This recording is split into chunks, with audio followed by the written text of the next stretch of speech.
एक नगर में एक अमीर सेठ रहता था। उसके पास धन की कोई कमी नहीं थी, फिर भी हर समय वह धन कमाने के बारे में सोचता रहता। एक बार सेठ से मिलने उसका एक मित्र आया। सेठ ने उसका बहुत स्वागत सत्कार किया। जब वह अपने मित्र से बातें कर रहा था, तब बातों ही बातों में उसके मित्र ने उसे बताया कि उसके शहर में भी उसके जैसा एक अमीर व्यक्ति था। वह हर समय धन कमाने के बारे में सोचता रहता था। वह अपने जीवन से बहुत खुश था, पर एक दिन उसकी मृत्यु हो गई। सेठ ने अपने मित्र से उस अमीर व्यक्ति की मृत्यु का कारण पूछा, तो उसने बताया वह ना तो बीमार था और ना ही बूढ़ा था।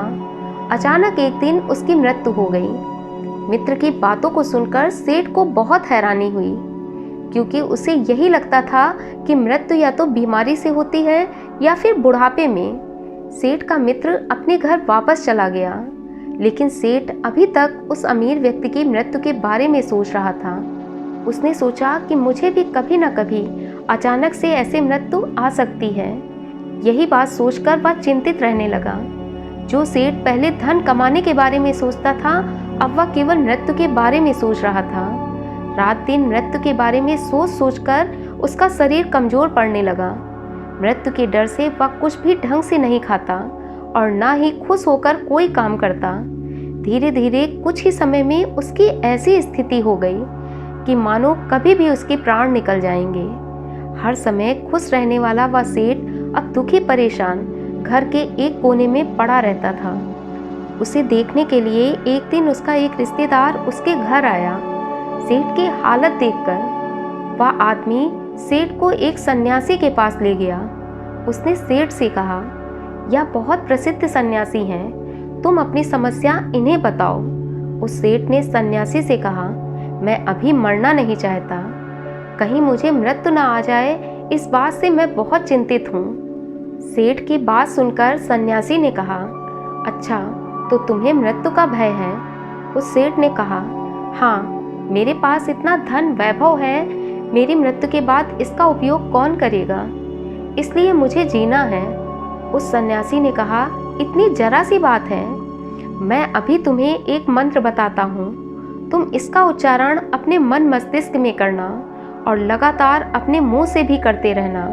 वह मंत्र है, जब तक मुझे मृत्यु नहीं आ जाती मैं तब तक जीऊँगा। इस मंत्र को 7 दिन तक लगातार जपना, मैं 7 दिन बाद वापस आऊँगा। यह कहकर वह सन्यासी वहाँ से चला गया। उस सेठ ने वैसा ही किया जैसा सन्यासी ने उससे कहा था, और जब 7 दिन बाद सन्यासी सेठ के घर आए, तब उन्होंने देखा कि सेठ तो बिल्कुल स्वस्थ और पहले से कहीं ज़्यादा खुश है। सेठ उस सन्यासी को देखकर उसके पैरों में गिर पड़ा और उन्हें धन्यवाद देते हुए कहा कि आपके मंत्र ने तो कमाल कर दिया। अब मैं मृत्यु से डरा हुआ नहीं हूँ।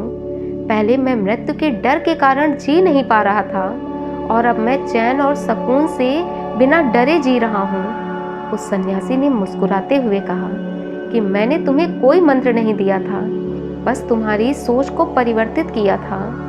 तुमने अपनी सोच में, अपने विचारों में मृत्यु का भय बना लिया था, जो तुम्हें रात दिन डरा रहा था, और तुम उससे डरकर वैसे ही बनते जा रहे थे। दोस्तों, यह कहानी हमें यही सीख देती है कि हम जैसा सोचते हैं वैसा ही लाइफ में होने लगता है। हमारी अच्छी और बुरी सोच दोनों का हमारे आचरण और हमारे शरीर पर बहुत असर पड़ता है। दोस्तों, कहानी कैसी लगी कमेंट करके मुझे ज़रूर बताना, और अभी तक अगर आपने मेरे चैनल को सब्सक्राइब नहीं किया है तो प्लीज़ चैनल को सब्सक्राइब कर लें, ताकि ऐसे ही नए नए वीडियोस आप तक पहुंचते रहें। Thanks for watching.